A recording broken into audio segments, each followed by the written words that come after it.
कार्तिक मास की पहली कथा, बूढ़ी औरत की कहानी। किसी गांव में एक बूढ़ी औरत रहती थी। वह कार्तिक का व्रत रखा करती थी। उसके व्रत खोलने के समय कृष्ण भगवान आते और एक कटोरा खिचड़ी का रख कर चले जाते थे। बूढ़िया के पड़ोस में एक औरत रहती थी। वह हर रोज ये देखकर ईर्ष्या करती कि इसका कोई नहीं है, फिर भी इसे खाने के लिए खिचड़ी मिल ही जाती है। एक दिन कार्तिक महीने में स्नान करने बूढ़िया गंगा गई। पीछे से कृष्ण भगवान उसके खिचड़ी का कटोरा रख गए। पड़ोसन ने जब खिचड़ी का कटोरा देखा और देखा कि बूढ़िया नहीं है, तब वे कटोरा उठाकर घर के पिछवाड़े फेंक आई। कार्तिक स्नान के बाद बूढ़िया घर आई तो उसे खिचड़ी का कटोरा नहीं मिला और वह भूखी ही रह गई।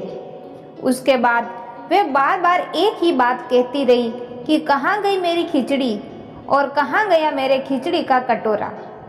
दूसरी ओर पड़ोसन ने जहाँ खिचड़ी गिराई थी वहाँ एक पौधा उगा जिसमें से 2 फूल खिले। एक बार राजा उस ओर से निकला तो उसकी नज़र उन दोनों विचित्र फूलों पर पड़ी और वह उन्हें तोड़कर अपने घर ले आया। घर लाने पर उसने वे फूल रानी को दिए, जिन्हें सूंघने पर रानी गर्भवती हो गई।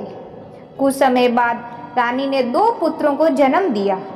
वे दोनों पुत्र जब बड़े हुए तब वे किसी से भी बोलते नहीं थे, लेकिन जब वे दोनों शिकार पर जाते तब रास्ते में उन्हें वही बुढ़िया मिलती जो अभी भी यही कहती है कि कहाँ गई मेरी खिचड़ी और कहाँ गया मेरा कटोरा।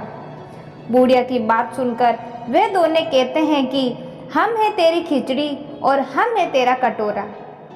हर बार जब भी वे शिकार पर जाते तो बूढ़िया यही बात कहती और वे दोनों वही उत्तर देते। एक बार राजा के कानों में ये बात पड़ गई। उसे आश्चर्य हुआ कि दोनों लड़के किसी से नहीं बोलते, तब ये बूढ़िया से कैसे बात करते हैं। राजा ने बूढ़िया को राजमहल बुलाया और कहा कि ये दोनों हम में से किसी से नहीं बोलते हैं, तुमसे ये कैसे बोलते हैं।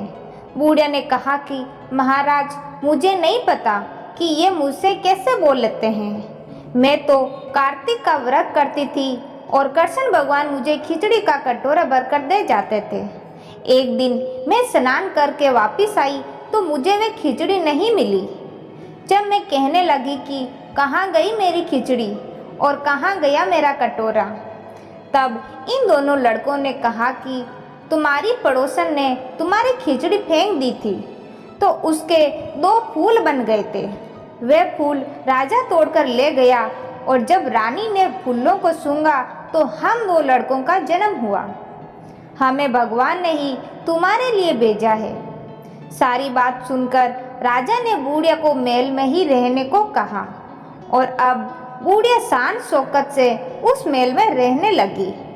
हे कार्तिक महाराज, जैसे आपने बूढ़िया की बात सुनी वैसे ही आपका व्रत करने वालों की भी सुनना और उन्हें भी सदा खुशहाल रखना। दोस्तों, ये कार्तिक मास की कहानी आपको अच्छी लगी तो लाइक और शेयर जरूर करें। धन्यवाद।